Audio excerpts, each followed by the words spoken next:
I think we're live. Dave, is there a hawk? Is there a hawk in the There's always hawks. area? Yeah, there's always hawks around here.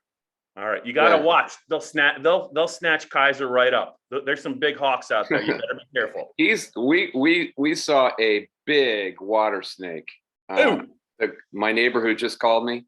Yeah. Guy was like that big around. It looked like a giant electrical cord and about 3 feet long. If Kaiser saw that, he would flip the hell out because snakes weird him out completely. He can't make heads or tails of him and me both. In case you guys are wondering, it's another edition of the Blue White Breakdown, PennLive Penn State football podcast. A little snake talk, a little Kaiser talk, a little hawk talk. I'm Bob Flounders, joined by Dave Jones. It's time to kind of take a closer look at Penn State's matchup with Villanova Saturday at noon at Beaver Stadium. FBS versus FCS. Dave, what's on your mind? Have you seen any tape of these guys? What are they on the Are they on the Raycom network? I don't know. I don't know where I find that, Dave. ESPN plus, ESPN minus. Yeah, they got a guy who does the play-by-play like this is a touchdown, Daniel Smith. I've been watching this guy for, I'm doing my job. You got to do your job. Actually, the quarterback, Daniel Smith, he's like one of those guys that went on a Mormon mission. He's like 26. I think he's actually 23, but he already has his master's from Villanova. He'll probably be at Wisconsin next year then. Very, very good little quarterback. Of course, everybody at Villanova is little. I was also watching the Delaware game, and Delaware's their pitch rival in the CAA against Rutgers. You know, the thing about FCS teams is they're full of good athletes. They're just all smaller. Everyone knows about Brian Westbrook at Villanova a generation ago. He did okay for himself. The generation before that, Howie Long, they don't make them like that anymore at Nova. But this Daniel Smith kid is an impressive kind of quarterback, kind of like the kid at Minnesota, in that he's liable to do anything at any time, and he really doesn't care in a good way. I think they were playing Delaware last year, and of course they played a lot of football in the last 8 months because they played a spring schedule. Yeah. Right. So they're in very, very mid-season shape. This kid was scrambling, rolling right. If you haven't seen the tape, you got to check it out. I think it was like the national play of the day when he did it. Like, yes. The play of the day. It was, I put it that way, but it worked out. He was scrambling right, about to go down, saw his receiver in the end zone and flipped it behind his back, touchdown pass. I mean, I never seen anything like it. So he's kind of a swashbuckler and doesn't care in a good way, and he's been around forever. So there's that. They're small, but they're speedy. And, I'm not predicting a Villanova upset here, but things could stay interesting for a half in the way they did against Buffalo a couple of years ago, because these guys, like I said, they've got a low gas factor, man. They just go out and run around and play. And if Penn State's not ready to play, that could happen, especially with the noon start. Yeah, and to your point, Dave, last week they showed a lot of. I think they must have showed a lot of heart. They beat a pretty good Richmond team, one of the better teams in FCS as well. They were down pretty good in the fourth quarter. They were down 2 touchdowns with 5 minutes to go. Down 2 touchdowns with 5 minutes to go, and it was 27-13.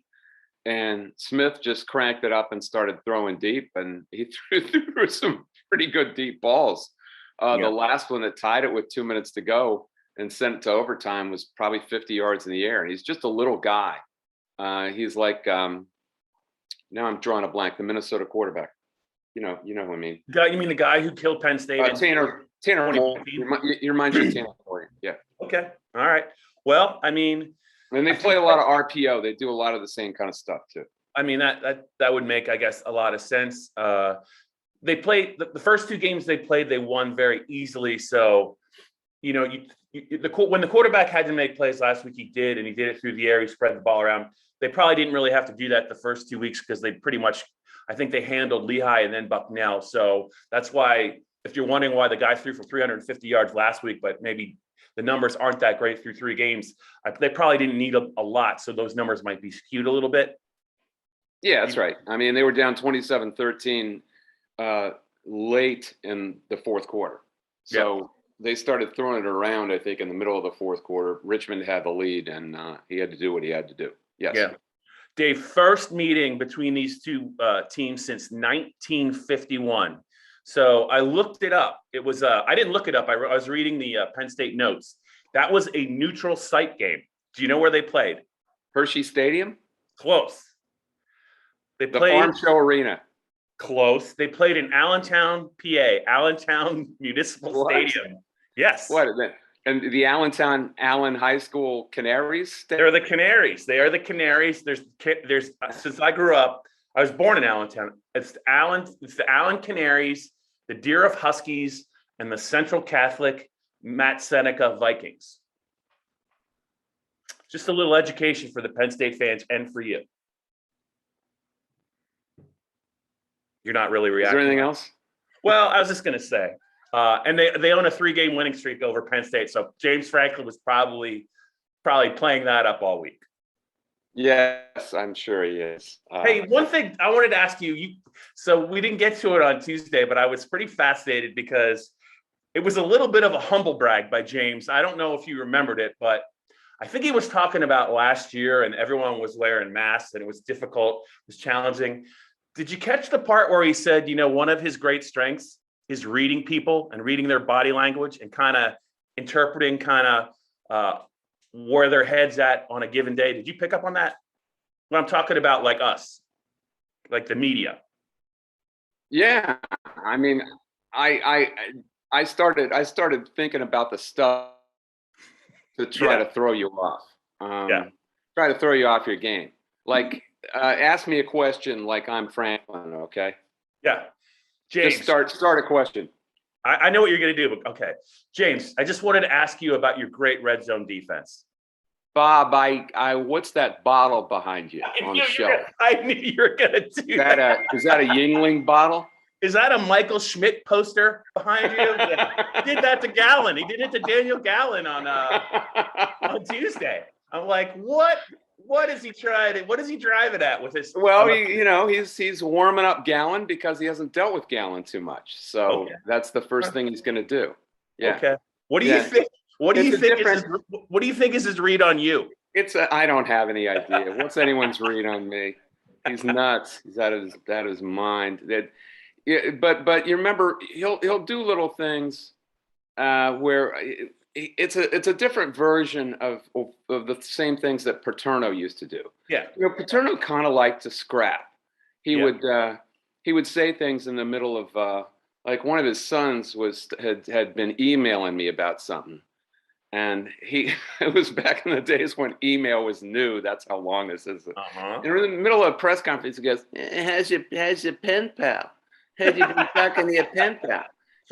Just to show you that he's keeping an eye on you or whatever. I don't know. And one time you famously asked him, I think, about retirement, and he had you dead in the crosshairs.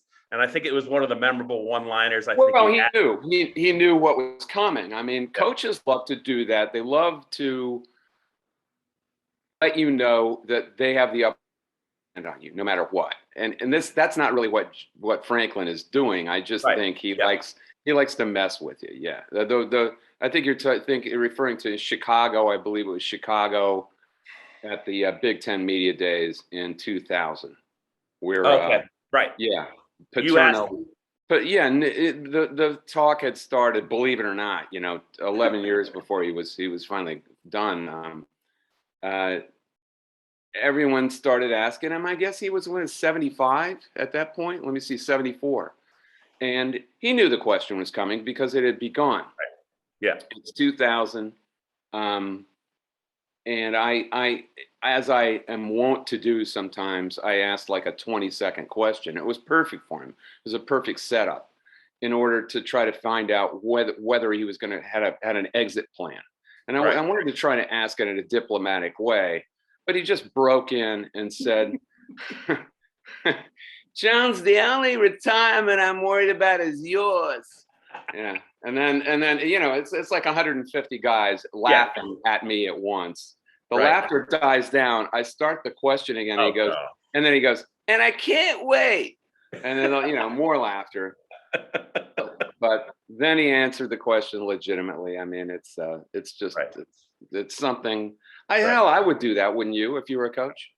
Yeah. I mean, would you want to be Brian Harsin all the time and never have the personality of a smooth pine door all the time? No, you wouldn't want that. I mean, if you're just having fun, there's nothing wrong with that. I know. But I was just curious if you had picked up on what he said, and it was pretty fascinating to have him, because I think he basically said that's one of his strengths. He's really good at it. And I don't doubt that. I think one of his degrees, is in psychology. Is it not? Is that? Yeah. And I don't think he's ever been afraid of interacting with other people. Yeah. Some people are really good at what they do, and they want to do what they do. They don't really need to socialize with other people. Do you think Bill Belichick wants to socialize with people above and beyond the coaches on his staff? Probably not. I think Franklin enjoys interacting with other people. Paterno did too. He didn't mind that. He actually kind of relished it. All right, Davey, we're already halfway through this Penn State-Villanova blue-white breakdown podcast. We haven't talked a lot about the game, but is there anything in particular you want to see from Penn State on Saturday? Obviously, right after the Villanova game, the Big Ten season starts off. They've already had two pretty nice wins, I would say, at Wisconsin and Auburn. How do you see this one playing out? Are there any questions left unanswered for you about Penn State? No, this is just all this is don't get anybody hurt. Yeah. That's all it is. Take a rest. Because if you haven't noticed, this Big Ten schedule that they've got is shaping up to be a gauntlet. Mm-hmm. It's Michigan State is so much better than we thought they would, better than I thought they would be. You know who was on them from the get-go was Matt McGloin. Yeah, I know. He told me before the season that he really liked them and what they were doing. They're going to be a tough out. The next game they got is Indiana, which is still a tough team that played very, very good game against Cincinnati and was in the game to the end. Then at Iowa, they get a little break there with a bye and Illinois, but then, my God, at Ohio State, at Maryland, Michigan, Rutgers, which is not going to be a tap in, and at Michigan State. From Halloween on, it's brutal. Right. So this is a nicely spaced break after Auburn. They just have to be careful not to really take the game off, and I don't know what you do about that. Right. I mean, would you be able to get your team up for this game after that whiteout against Auburn? How would you possibly do it? I think the one thing they have in their favor, Dave, is, this is, when you look at some of the position groups that they have some really good second and third string players at some positions. Not all of the positions, but a lot of these guys, come the second half, if they play the way they're capable, should be on the field quite a bit. You look at their second, and you look at Dave, their third string running back really impressed me against Auburn. John Lovett is a different kind of runner than either Noah Cain or Kevon Lee. He is north-south, man, and once he turns it up the field, his speed on that little swing pass in the fourth quarter he took from Clifford, it turned into a 19-yard gain, and once he got moving, like he's fast, and I just think that their depth. So there's a lot of guys I think that are going to get a chance to play, and I think that might be pretty motivating for them. You're referring to the 2-game disciplinary suspended John Lovett? Well, yeah, that had not come out before. And did you hear that on the telecast? Yeah, I did. No. I wasn't listening to the telecast. I did not hear it on the telecast. I was talking about the guy who asked the question, but you could tell by the way he asked it. He was listening to the telecast, and he definitely heard. I just don't know if it either had to have been it either had to have been Chris Fowler or Holly Rowe, because I don't think something that Kirk Herbstreit would delve into.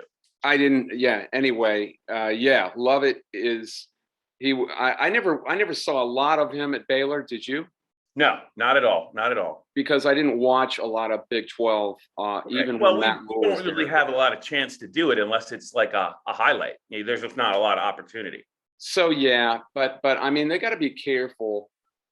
I think they got to put these guys away and then start worrying about playing second and third tier guys, because you can get into a situation where it's still a game in the third quarter. You don't want that. They did it. They did it to Ball State, Dave, and I think Ball State. I'm not sure. I haven't seen enough of Villanova, but I would think that if they were able to jump on Ball State a little bit after the Wisconsin game, I don't see why they wouldn't be able to do that with all the weapons they have on offense and all the depth they have on defense. I don't see why they wouldn't be able to do it against Villanova. I think the fear is that your defense is not going to play at full speed, because they've had a tough first 3 weeks. I mean, they have really worked hard, and you just wonder if they're going to kind of take a nice Saturday afternoon off. It's going to be a beautiful day. Mm-hmm. If there was a possibility of some sort of hammock week, lack of spirit, this would certainly be it after Auburn, before Indiana. Okay. It looks like that kind of game for me. Next thing you know, you've got starters out there in the middle of late in the third quarter. I don't think they want that. No. It's just better to get it over with, get it done, and then you can play a lot of those guys. So where are the deepest categories you're talking about after running back? Well, I mean, they got running back. I think they really like their corner room. I would say the tight end room obviously is pretty good. I think they still feel pretty good about some of their offensive linemen, but when they've always traditionally just pretty much played 5 starters and maybe 1 swing guy, because continuity is important for the offensive line, especially when you're protecting a quarterback who is, if anything happens to him, the season takes a dramatic turn, not for the better. So I think those bodyguards are going to be with Sean Clifford as long as he's in the game. Yeah, I think ideally the best way they can handle this game is give the offensive line some work, just working on running the ball straight away, first down, second down, third down, getting Kevon Lee and Lovett some work, and gumming them to death by 30, 25 or 30 points. That would be ideal. You don't get anyone beat up. You work on the one area you probably need to work on, which was the running game, which was spotty against Auburn. It got better. Who did you think performed the best about it of anyone on the offensive line? Rasheed Walker had a nice game. Yes, he did. Yes, he did. The block he made on Noah Cain's touchdown run, he took out about 3 guys, and that thing sprang. He destroyed that edge, didn't he? Wide, that was Cain wide open. Caden Wallace, I think he had struggled a little bit against Ball State and also against Wisconsin. He's a talented player. I thought he played better against Auburn. And really, James is right, and you said it too. When John Clifford early in the game had about 11 seconds to throw, you could focus on 1 or 2 things. Why didn't he get rid of the ball? But also he had a lot of time to throw the ball. I mean, they did a good job holding up all game. He really only took a couple of shots. And I just think that against that front, that was pretty impressive. I really like Juice Scruggs for sure. And Dave, I wanted to ask you this. I wanted to throw out 5 moves Penn State has made either in season or right before the season that have kind of transformed the team. And I just want you to I want to get your thoughts on maybe the most important. I'm going to give you 5. Okay. The commitment and the development of Tyler Warren at tight end. They already had 2 tight ends they really liked, but they talked about the tight end room. They played him. He caught a big pass on Saturday. He's now the Wildcat quarterback, it looks like. The development of him, the decision midway through the Wisconsin game to put Eric Wilson at left guard and replace Anthony Wiggin. I think since he's been in the game, it's not just him, right? But I think that was one of the reasons why Wisconsin really struggled. Penn State really struggled with Wisconsin early in that game. So Wilson at left guard, Warren gets a bigger role on the offense. They make the decision back in the spring to essentially move Jesse Luketa to defensive end, and they stick with Ellis Brooks primarily as the middle linebacker. That's another move. Daquan Hardy is not the biggest guy on the team, but he's now their slot corner. He's on the field a ton. He's got to match up with guys in the slot. Not the biggest guy, but he's really good as far as tight coverage. They made some plays on him in the Auburn game, but the coverage was there, right? He didn't look back for the ball. It was either an errant Bo Nix throw or it was a back shoulder throw down the seam. They were clearly going after Hardy, though. Did you notice that? Yeah. I mean, that was who they targeted, because I don't think they wanted any part of Castro Fields or Porter, or any Brisker or anyone else on that defense. That was who they targeted. And one final move that's a little bit more subtle. When you kind of take Luketa and put him at defensive end, that opens up a starting spot at linebacker. So what they do, they put Curtis Jacobs into the lineup. He can run, but they also move Brandon Smith from the strong side, where Jacobs is playing now, to the weak side. So he's closer to the line of scrimmage, playing in the boundary. And clearly, that's where he was when he jumped that route. Yeah, he is a guy that the closer he is to the action, the greater the chance that he's going to be in on the action. So those are 5 moves to me that stand out. Which ones do you really like the best in your view? I like the last one, because I think if you notice when he jumped that route, he was coming off his area. It wasn't really something that Bo Nix anticipated, him jumping that. And I think he has the savvy. He's developed the savvy at this point to do things like that. In order to do things like that, you have to notice stuff. You have to see stuff coming, and you want a guy like that closer to the ball, don't you? I mean, he's not going to be Micah Parsons, but man, he's pretty close. And that could have been a game-changing play. It's just the kind of thing that happens. I actually counted. He hit the ball 6 times, and the ball actually came off his helmet. I actually thought he was going to catch it after the 5th hit, but it was unfortunate. It just was unfortunate, but he made the right play, and he's the kind of kid who's going to make that kind of. When you put that kind of mind together with that kind of body and that kind of player, the explosive player, good things are going to happen. So I like that the best. Yeah, I would agree. I think I also love you're talking about big picture changes, but I loved the way Yurcich very early in that Auburn game decided, okay, we're not going to get. They're playing deep zone. They're keeping everything in front of them. We're not going to get the big pitch over the top. Let's work underneath, and let's keep working underneath. And he trusted Clifford and Dotson to just pitch and catch. They didn't get any big plays, but they made enough plays that it eventually loosened up the running game a little bit, and it also loosened up a spot for those tight ends, which were the 2 biggest chunk plays in the game. Yep. So he's going to play chess with you. You want to make the first move. You got White. He's very happy to have Black and counter your moves and still get an advantage. I love that. I love that about what he did in this game. He did the same thing later in the Wisconsin game, but he did it pretty early in the middle of the second quarter in the Auburn game. Yeah, I think the tight ends, the 3 of them combined for like 130 yards and a touchdown. Theo Johnson had only 1 catch, but it was like for 36 yards. Warren had a catch. John Dotson threw it to him. And Brenton Strange 4 for 71 and a touchdown. You're right. He did. Okay, you want to try and take Dotson away deep.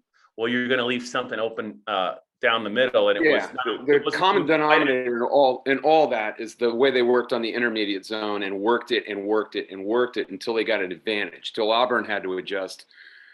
And then, it's not like the running game was ever busting big plays or in the position to do so, but they needed to be able to get 3 and 5 yards, which they started doing in the second half, and that was a big part of their 2 second half touchdown drives.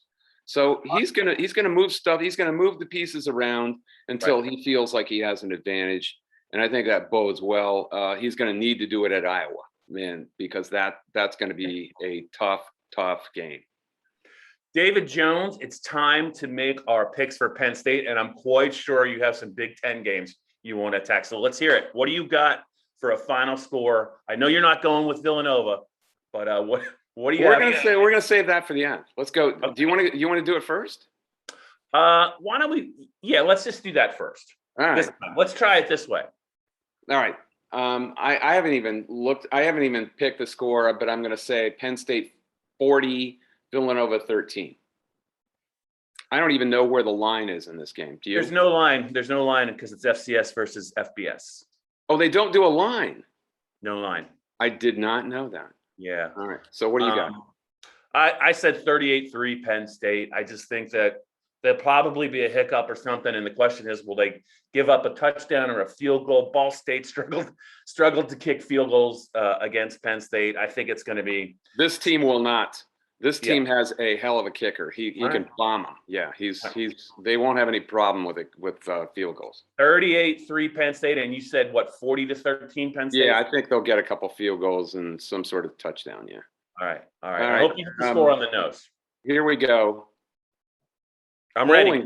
Bowling Green at Minnesota. What's that line? And you know what Minnesota just did? 30-0. Yeah, pretty impressive. Yeah, that was the Colorado team that held A&M to, what was it, 10-7? Yeah, it was. I don't know what. I don't know. It's pretty hard to handicap college football these days. Yeah, it really is. But my man PJ Fleck, Dave, what else can you say about him? I know you like him. I like him too. I'll say this game's got to be at Minnesota. Yes. I don't know. This feels to me like Minnesota is 17. 31. It's you know what's interesting is, what do you think the number is? I love the over in this game. The number is 51. All right. Isn't it going to go over 51? I don't know. Minnesota's offense. I don't know. Give me another one. Notre Dame, Wisconsin in Soldier Field, neutral site. Yeah. Doesn't this feel like a defensive struggle? Because it's Wisconsin quarterback versus Wisconsin quarterback, right? Yeah. Cone versus Mertz. Ray Scott. I said that Ray Scott they should have him do the game. I mean, it's going to be 17-13. I'm just not sure who's going to win. I don't know. 17-13 is the final score, though. Well, that's what I'll tell you. It's a pick. Yeah. It is a pick 'em. Right. And I have not been impressed with Notre Dame at all. Have you? I'll take Wisconsin in the game. Number is 47. I'll take the under for sure. Okay. Kent State. There's some bad games this week. Kent State at Maryland. Just do it. I don't want to. It's 14.5. I think that after Maryland moved the ball, they just didn't score against Illinois. They're gonna roll it up. They're going to get up. They're going to get like 600 yards of offense. Yeah. So I think they're going to score in the 40s. I think Penn State's in for a long day. I'll definitely lay the 2 touchdowns against them. All right. The backyard brawl, Illinois at Purdue. Ooh. They hate each other. People don't know that because nobody cares about the game every year, but they hate each other. 20-17, Purdue. Purdue is minus 11. They think Illinois is coming apart. I don't so much. I will absolutely take the 11 points there. Ohio at Northwestern. I told you it's a bad week. Northwestern is just terrible. Is Northwestern favored by a little bit? I'll take Ohio to win outright. Right? No, it's Northwestern. The MAC is awful anymore. Northwestern minus 14.5. I will definitely take the points in Ohio there. All right. Give me one more. We got to get out of here. Iowa. Colorado State at Iowa? Colorado State at Iowa. Yeah. Iowa is probably a 20-point favorite. 23.5. These are brutal. At some point, they're not. At some point, they're gonna score very few points, and their defense is gonna do what. Well, the over under in that is 44. Yeah. I mean, it's 20. I don't know, 20-6 Iowa. Yeah. And finally, this is what I don't know what I don't know what Indiana was thinking scheduling this game. They are at Western Kentucky. What the hell? The Hilltoppers. Yeah, they're at Western Kentucky. You don't go down in there. Yeah, I don't know. The way that Indiana is playing, they just make too many mistakes, Dave. I think I would probably take the Hilltoppers. Well, it's Indiana -9, so I would too. Again, I'd take the points in that. I think that's. I don't know what else is going on, but I think that's. We got to get this in. This is it. No, there's two more. Nebraska at Michigan State. I think Oklahoma might be terrible, Dave, because that score really surprised me. Michigan State seems like they're the kind of team that not only are they improved, but if they get you down, they're going to try and choke you out. So maybe Michigan State 34, Nebraska 17. Yeah, and it's only -5 Michigan State. Did you hear what Mel Tucker said after the Miami game? Something about it was something intimidating, wasn't it? Yeah, like something an old Kane would say. We like to take them down in the deep water where we live. All right, give me your last one. And finally, Rutgers at Michigan. I know who you're picking, Dave. I know who you're picking. Michigan is favored by. Michigan's playing really well lately. Michigan's favored by 16. Yeah, it's 20.5. Woo! I'll take the Pianos too. They think they're going to 27-13. They think they're going to play bully ball and win. I need to see what Rutgers does. We'll know a lot more about Rutgers after this game. If they stand and fight and stand and deliver and lose close, they're who we thought they were. Yeah. All right, that's it. That's it for another edition of the Blue White Breakdown podcast. He's Dave Jones. I'm Bob Flounders. Dave, just remember, watch out for those Hawks. I don't want anything to happen to Kaiser. If they want to grab you up, I really don't care. It's not the Hawks. It's the Snakes. This is a big rat snake. Just protect your dog. Protect your dog at all times. Big. He won't let anything happen. All right. We'll see you guys at State College. Yeah.